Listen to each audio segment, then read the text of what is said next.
안녕하십니까. 남북통합문화센터 2021 인문학 소통과정 강의를 맡은 조배준이라고 합니다.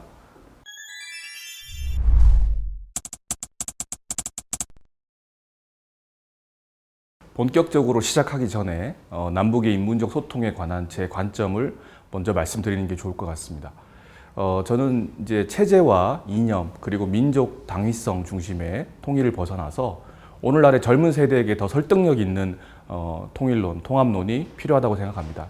그것은 젊은이의 미래가 불투명한 지금의 한국 사회 안에서 어떤 고립된 고민을 하는 것을 벗어나서 인문적 가치를 통해서 미래 한반도의 공동체를 보다 확장해서 상상하는 동기를 부여하는 것에서 출발할 수 있다고 생각합니다.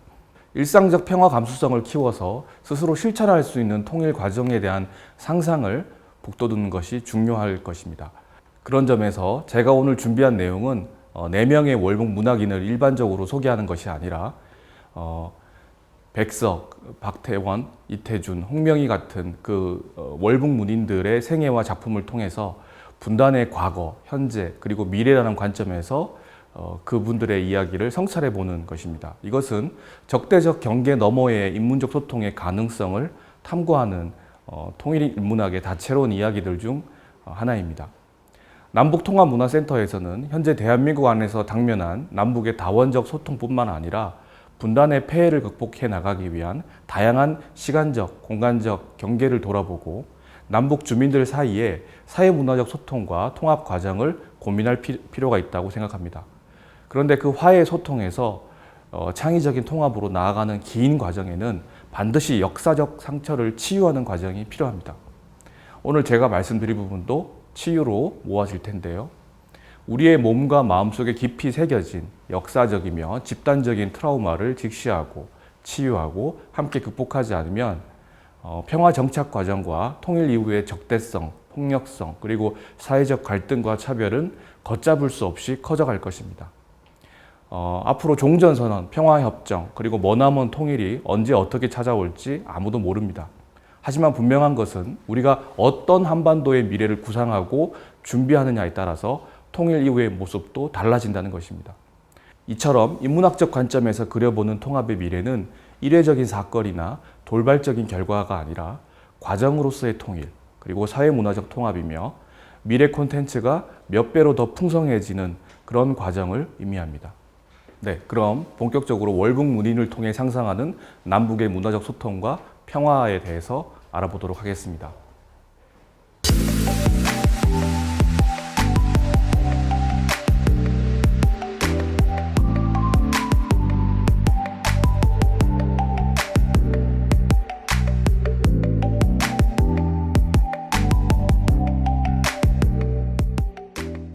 오늘 이야기 순서는 크게 4가지로 진행되는데요.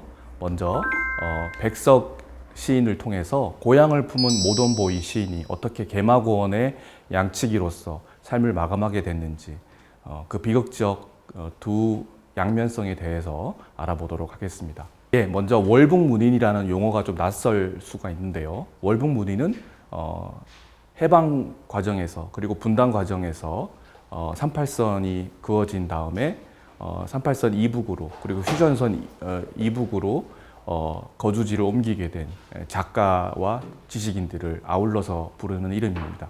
1988년도에 남쪽에서 해금 조치가 일어나기 이전까지는 그들의 이름을, 그들의 남긴 글을 보는 것만으로도 불법으로 금지되었습니다. 그런 점에서 남과 북 모두에서 잊혀졌던 인물들이 대부분이고, 그런데 해금 조치 이후에도 월북 문인들의 글을 보는 것은 쉽지 않았습니다.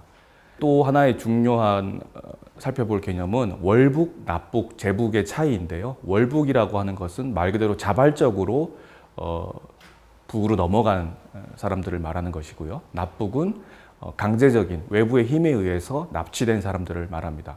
그리고 제북은 남과 북을 오간 것이 아니라 원래 북에 거주하고 있었던 분들을 의미합니다. 그런데 이 차이를 생각하지 않고 월북 문인이라 하면 다 월북, 납북, 제북을 다 아울러서 말하는 것입니다. 네, 그럼 첫 번째 백석 시인을 통해서 남북의 문화적 소통에 대해서 알아보겠습니다. 자, 사진에서 보시듯이 우리는 두 명의 백석을 알고 있습니다. 첫 번째 시인 백석은 1930년대 최고 시인이자 21세기 한국 최고 인기 시인으로 간주되고 있는 백석의 젊은 시절 모습이고요. 오른쪽 사진은 1996년 북에서 별세한 시인으로 살지 못하고 농장의 노동자로 삶을 마감한 백기행의 모습입니다. 네. 사실은 같은 사람이죠. 두 명의 백석을 따로 있는 것이 아니라 백석 시인의 자유롭게 창작을 하던 젊은 시절과 분단 이후 월북 문인으로서 작가적 생명력을 잃고 자연인으로서 삶을 마감할 수밖에 없었던 그런 비극적인 역사를 보여주는 두 사진이 되겠습니다. 저는 사실은 이 대한민국에서 인기 있고 정말 지금도 많은 책이 나오고 있고 잘 팔리는 백석 관련 책들을 보면 저 젊은 백석과 나이 든 백석을 함께 바라봐야 되는데 우리가 좋아하고 바라보는 백석은 젊은 시절에 잘생긴 저 백석만이 아닐까 그런 생각을 해봤습니다. 이 얘기는 무슨 얘기냐면 우리가 분단의 역사를 빼고 남북 분단과 함께 백석의 생애와 작품을 돌아볼 때 백석 시인의 작품을 보다 깊이 이해할 수 있지 않을까. 그리고 그를 훨씬 더 우리가 인문학적으로 많은 이야깃거리를 가진 사람으로 배울 수 있지 않을까 생각합니다. 시인 백석에 대해서 많은 그리움을 가진 분들이 계실 것입니다. 백석은 1912년 평안북도 정주군에서 출생을 해서 1996년 함경남도 삼수군에서 별세했습니다. 전쟁 이후에 북녘에서 어떻게 사는지 행적이 묘연했습니다. 그런데 90년대 이제 사후에 남쪽에 보도되기로는 개마고원 지대의 농장 노동자로 85세까지 살았던 기록이 나왔습니다. 시인이자 월북 이후에는 아동문학가 그리고 번역가로 활발한 활동을 펼쳤지만 그 활동은 50년대까지밖에 할 수 없었습니다. 분단의 장벽 속에서 아직도 온전히 해명되거나 완전히 평가받지 못했다고 저는 생각합니다. 백석이란 시인은 대한민국만의 시인이 아니라 한반도 근대 문학을 얘기할 때 빼놓을 수 없는 문학인입니다. 그런 점에서 남북의 문화적 소통과 통합 이후에 한국 통합 문학사를 이야기할 때 중요한 컨텐츠라고 생각합니다. 많은 평론가들이 이렇게 얘기합니다. 한국 사람만이 미득할 수 있는 최상의 시를 썼다. 가장 아름다운 시를 썼다. 시인 신경림 씨는 난 나의 시 스승으로 먼저 백석 시인을 댄다. 사실은 저도 전공이 문학은 아니지만 백석 시인을 통해서 시를 처음 좋아하게 됐습니다. 그런 점에서 저도 여전히 백석에 대한 그리움을 간직한 사람이라고 할 수 있겠습니다. 생전에 발간한 시집이 딱 한 권 있습니다. 바로 사슴이란 시집인데요. 1936년도에 백부 한정판으로 나왔습니다. 100부밖에 안 찍었기 때문에 너무나 희귀한 귀한 책인데 그 안에 담긴 시편들은 지금도 계속 읽히고 있습니다. 이런 백석에 대한 그리움을 담아서 작년에 김현수 소설가가 재미있는 소설을 하나 냈습니다. 7회의 마지막이라는 제목인데요. 백석이 월북 이후에 더 이상 작가적인 생명력을 잃어갈 때의 이야기를 상상해서 써내려간 소설입니다. 다시 시를 써야겠다고 백석이 그 북한 체제 안에서 마음먹고 분투하면서 다시 좌절하면서 살아가는 이야기를 담았습니다. 하나의 시적 장르로서 백석을 바라볼 수 있을 정도로 많은 후대의 영향력을 남겼습니다. 근대적인 것을 한국 시 형태에 담으려고 했었고 이 현대시를 통해서 전통적인 것에 대한 예민한 성찰을 또 보여주었습니다. 그리고 일반적인 시각을 통한 묘사가 아니라 후각과 미각을 통한 사태를 인식했고 그리고 가난하고 약한 존재에 대한 따스한 연민을 여러 시에서 드러냈습니다. 그리고 다양한 산문시에서는 인생의 운명에 대한 중후한 태도를 보여주었습니다. 이런 매력적인 면들 때문에 지금도 백석 시인이 특별한 위치를 가지는 것이 아닌가 생각해 봅니다. 예, 오늘 백석을 통해서 제가 살펴볼 이야기는 한반도의 남쪽에서 북쪽 끝까지 백석의 젊은 시절 행적을 따라가면서 한번 제안 드려 보는 것은 한반도의 평화 문학 기행을 한번 해볼 수 있지 않을까. 언젠가 남북이 화해의 시기가 오고 평화롭게 여행할 수 있는 시기가 온다면은 백석을 주제로 문학 기행을 해볼 수 있지 않을까. 그런 상상을 해보면서 그의 행적을 따라가 보겠습니다. 예, 백석의 고향인 정주시는 평안북도에 있는데요. 지금 보시는 위치에 있는데 그 홍경래 난으로 역사 속에서는 등장하고 정주 출신 인물로는 작가 이광수 그리고 통일교 문선명, 백병원의 백인재 그리고 독립운동가 조현균, 고려대 초대 총장 친일파였던 현상윤 이런 많은 사람들이 있습니다. 저는 하지만 그 중에서도 정주시에서 많은 유명 인물들이 나왔지만 백석을 통해서 정주에 대해서 살펴보겠습니다. 제가 개인적으로도 좋아하는 고향이라는 시인데요. 시인 자신의 경험을 담아서 쓴 시 같습니다. 어느 낯선 곳에서 그 북쪽 지역에서 의원을 배웠는데 그 의원이 알고 봤더니 고향의 어른이고 고향에서 아버지 친구분과 친한 분이라는 것을 알게 되고 편안한 마음을 얻었다. 고향도 아버지도 아버지 친구도 다 있었다라고 하는 마지막 문장이 인상적인 시입니다. 이처럼 백석은 고향에 대한 따스한 정서 그리고 지금 남쪽에서는 단절되어 있는 어떤 평안도의 정서 이런 것들을 토속적인 언어로 많이 담아내려고 노력했습니다. 정주성이라는 시, 예, 그 홍경래의 난이 실패한 마지막 장소인데요.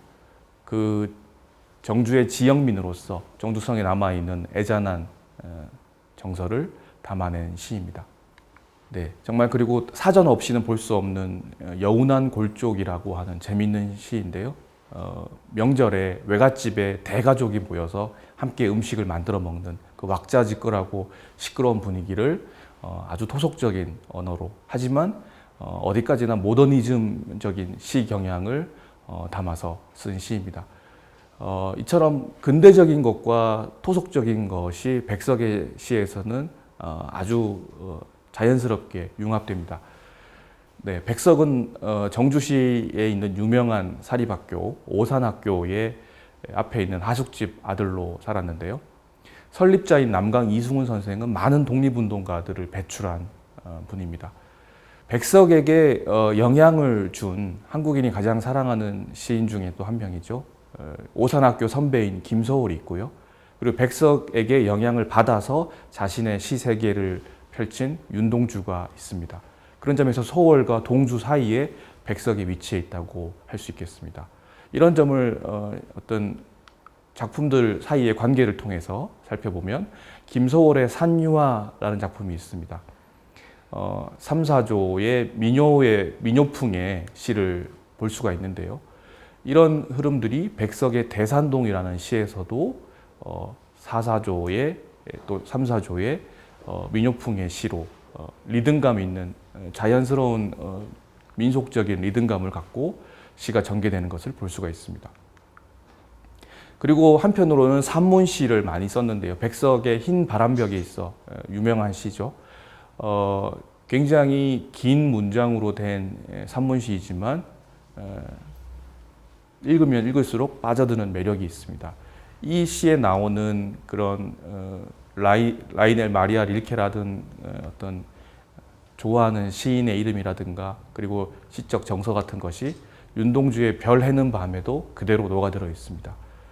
이처럼 백석의 시는 그 당대뿐만 아니라 현대에도 많은 영향력을 갖고 있습니다. 무엇보다 백석이 살았던 시대는 식민지 시대였습니다. 식민지 시대의 이 청년 지식인이 사실은 일본 유학을 많이 갔었습니다. 백석도 도쿄의 아오야마 학원에서 수학하면서 자신의 시적 그 창작의 경향을 확립하게 됩니다. 대표적으로 영향을 받았던 시인은 이시카와 다쿠보코라는 시인인데요. 백석이라고 하는 필명도 사실은 이 시인에서 영향을 받았습니다. 그 단가로 유명합니다. 이 다크포코는 짧은 시를 통해서 명징한 이미지를 전달하는 데 능했습니다. 백석도 이런 영향을 받았다고 볼 수가 있겠습니다. 유학을 마치고 다시 한반도로 돌아온 백석은 1936년에 조선일보 기자로 취업하게 됩니다. 유학 갈 때부터 그 고향의 어른인 방응모의 장학금을 받고 결국 방응모가 사장으로 있는 조선일보에 취업하게 되는 것이죠. 예, 일본에서 경성으로, 다시 경성에서 통영으로 여행을 한번 떠나보겠습니다. 통영은 백석이 왜 갔냐면은 너무 열렬하게 짝사랑하게 된 여인이 있었는데요. 박경련이라고 하는 분입니다. 백석이 부르기로는 난이라고 하는 애칭으로 불렀는데요. 이 사랑하는 여인에게 사랑을 고백하기 위해서 그리고 청혼을 하기 위해서 친구였던 신현중과 함께 통영을 찾아가게 됩니다. 이런 여행 과정들이 다 시 작품으로 남아있기 때문에 우리가 그 흐름들을 따라갈 수가 있겠습니다. 이순신이 나라를 지켰던 도시이자 또 많은 예술가들을 배출한 도시, 통영입니다. 통영 출신 유명한 예술가들이 많죠. 김상옥, 유치진, 박경리, 김춘수, 윤희상 같은 걸출한 예술가들을 배출했습니다. 그런데 이 짝사랑하는 여인에게 찾아갔지만 그의 어머니가 매몰차게 백석을 몰아세웁니다. 실연의 아픔을 겪으면서 백석이 목 놓아 울었다는 충렬사의 계단입니다. 이 사당 앞에서 백석은 이룰 수 없는 사랑에 대해서 가슴 아파하면서 청춘의 한 페이지를 또 써 내려가게 됩니다. 지금도 이 충렬사 건너편 공원에는 백석의 통영 2라는 시비가 세워져 있습니다.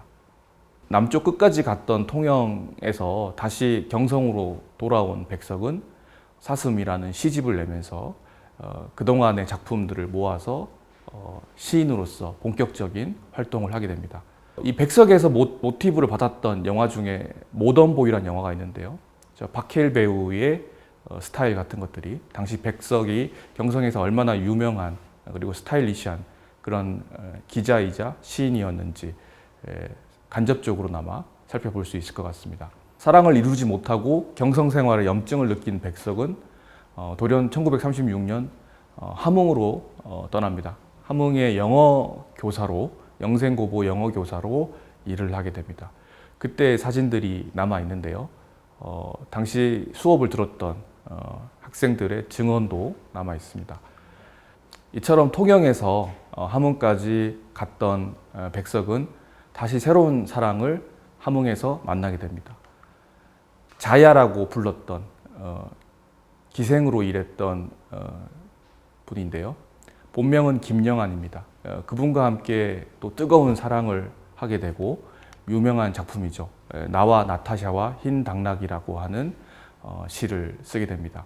물론 이 시가 자야라는 분을 대상으로 한 것이냐 아니냐 논쟁이 있습니다만은 어찌됐건 그 시기에 발표한 시입니다.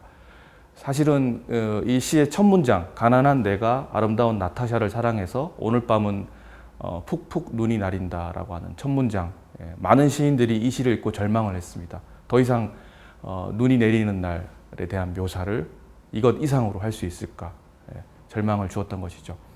그처럼 백석 시인에게 사랑의 아픔 그리고 사랑의 기쁨은 1930년대 그의 시를 설명하는 한 축이기도 했습니다. 잠깐 다른 얘기를 하자면은 이 자야 여사는 나중에 해방 이후에 대원각이라고 하는 성북동에 있던 큰 요정의 주인이 됩니다. 진양으로 불렸던 기생에서 평생 독신으로 살면서 백석을 그리워하면서 대원각을 운영했던 것이죠. 물론 이런 대원각 같은 곳들은 요정 정치의 공간으로서 한국 반공 독재 정치의 또 다른 장소이기도 했습니다. 하지만 이 말년에 이르러서 김영안 여사는 저에게 그의 시는 쓸쓸한 정막을 시들지 않게 하는 맑고 신선한 생명의 원천수라고 하면서 그 당시 90년대 후반에 1,000억 원을 호가했던 대원각을 법정 스님에게 시주하게 됩니다. 이분이 이런 삶을 살게 된 것은 젊은 시절의 짧은 기간이었지만 백석과의 만남 덕분이었다고 이야기합니다. 법정 스님이 여러 번 사양했지만 결국 그 마음을 받아서 길상사라고 하는 유명한 절을 만들게 됩니다. 과거 온갖 유흥과 환락에 그리고 부정부패의 중심이었던 대원각이 도심에 있는 청정도량인 길상사로 바뀌는 순간이었습니다. 네, 백석에서 길상사 이야기로 잠깐 넘어왔는데요. 지금 사진에서 보듯이 마리아상을 닮은 보살상, 그리고 종교적 화합과 포용을 담은 다른 절들과는 다른 일반적인 사찰에서 볼 수 없는 풍경들, 정서를 간직하고 있는 절입니다. 백석의 삶과 작품들이 이 길상사를 통해서 더 널리 퍼질 수 있었다고 생각합니다. 네, 그런데 이 길상사에는 숨어 있는 이야기가 또 하나 있는데요. 백석처럼 남북을 오가고 해방 공간에서 유명한 정치인이었던 박헌영과 관련된 이야기입니다. 사회주의 독립운동가이자 조선의 레닌으로 불렸던 비운의 혁명가 박헌영은 사실 월북 직전에 남노당이 불법화되면서 월북을 하게 되는데, 그 직전에 비자금으로 마련해 두었던 저 대원각을 잠시 지인에게 맡겨두게 됩니다. 근데 여러 과정을 거쳐서 그 기생으로 일하던 자야 여사에게 그 소유권이 넘어가게 된 것이죠. 근데 나중에 밝혀진 것은 박헌영이 남쪽에 남겨둔 아들, 지금은 유명한 조계종의 원경 스님이 되었는데요. 그 원경 스님의 말씀에 의하면 대원각을 다시 자신이 돌려받을 구두 약속을 했었지만 법정 스님에게 시주되는 것을 보면서 자신도 함께 마음을 모았다라고 얘기합니다. 남쪽에서는 빨갱이, 북쪽에서도 언급할 수 없는 인물이 돼버린 박헌영을 기리기 위해서 아버지의 저작을 모아서 전집을 만들고 아버지의 원혼을 기리는 작업을 지금도 하고 있습니다. 다시 백석으로 돌아오겠습니다. 일제 말에 더 이상 우리 말과 또 우리 글로 된 활동을 할 수 없게 되자 백석은 1940년 만주로 떠나게 됩니다. 이 당시 만주는 일제가 세운 괴뢰 국가인 만주국으로 채워진 상태였습니다. 현재 장춘시인 신경시에는 만주국의 수도가 있었는데요.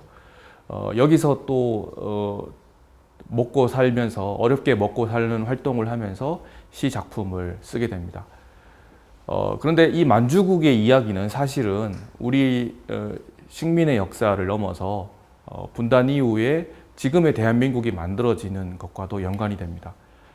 친일파 출신의 독재 정권에 의해서 한국의 경제 개발이 주도되었다면 그 모델은 사실은 일본 제국주의에서 기획한 만주국의 이야기가 담겨져 있습니다.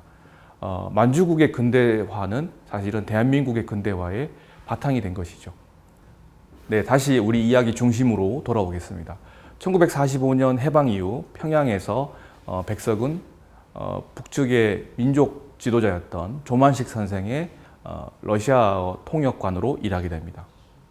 이제 백석의 삶에도 분단의 그림자, 민족의 아픔, 이 남북의 강고한 그리고 적대적인 분단의 제도화가 그의 삶에 영향을 끼치기 시작했습니다. 자유로운 창작 활동이 제한되는 과정 속에서 백석은 번역가로서 활발한 활동을 펼치게 됩니다. 많은 백석의 시를 애송하는 사람들이 1940년대, 50년대 계속 활발한 시 창작에 대한 어떤 아쉬움이 남아 있습니다만은 삶이 그대를 속일지라도 슬퍼하거나 노여하지 말라, 이런 푸시킨의 유명한 시구들은 사실 백석이 처음 번역한 시들입니다. 러시아 문학을 한반도에 소개하는 데 일조했던 것이죠. 그리고 백석은 북에 머무르면서 활발한 아동문학 활동을 펼치게 됩니다. 동시와 더불어서 동화시라고 하는 새로운 경향을 만들어내기도 했습니다. 지금도 이 작품들이 남쪽 아이들에게 읽혀지고 있습니다. 그래서 이 1930년대 사슴을 중심으로 한 작품들뿐만 아니라 1950년대 북에 머무르면서 아동 문학에 왜 백석이 힘을 기울였을까? 어떤 경직된 체제 속에서 체제에 복무하기 위한 그런 시들을 강요받는 과정 속에서 아동 문학을 통해서 창작의 어떤 소통을 창작의 돌파구를 마련하려고 했던 것이죠. 하지만 그런 백석의 번역가로서의 아동 문학가로서의 문학평론가로서의 활동도 그리 길게 이어지지는 못했습니다. 당시 북한 문단에서도 숙청이 활발하게 일어났는데요. 1950년대 후반에 이르러서 백석은 함경남도 삼수군으로 떠나게 됩니다. 지금도 중국 쪽에서 바라보면 아주 드넓은 개마고원이 펼쳐지는 곳인데요. 거기서 백석은 시인으로서의 생명력을 이어가지 못하고 단지 농장원으로서 저는 참 이 생각을 하면 참 안타깝습니다. 이 백석이라고 하는 위대한 시인이 단 한 편의 글을 발표하지도 못하고 쓸쓸하게 가족들을 챙기면서 농장원으로 생활했을 과정을 상상해 봅니다. 아까 소개해드린 김현수 작가의 소설도 그런 과정 속에서 나온 결과물이라고 생각합니다. 두 얼굴을 가진 백석의 이야기는 여기서 끝납니다. 우리가 사랑하고 좋아하는 시인 백석은 1930년대에 젊고 잘생긴 백석, 그리고 시집 사슴으로 우리에게 알려진 백석뿐만 아니라 삼수갑산 농장원으로 일했던 자연인 백기행도 함께 바라봐야 된다고 생각합니다. 바로 그것이 우리가 분단을 통해서 우리의 문화적 자양분을 새롭게 이해하고, 그리고 백석을 통해서 남북의 문학적 소통을 해볼 수 있는 그런 시도의 계기가 아닐까 생각합니다. 네, 제가 분단 이후 북에 머물렀던 자연인 백기행의 삶을 다시 한번 소개해 드린 것은 백석 시인의 진면목, 우리가 시인 백석을 한국의 통합적인 문학사, 한반도의 남북을 아우르는 문화사를 다시 이해하기 위해서는 분단과 백석의 삶을, 그리고 그의 작품을 함께 이해해야 된다는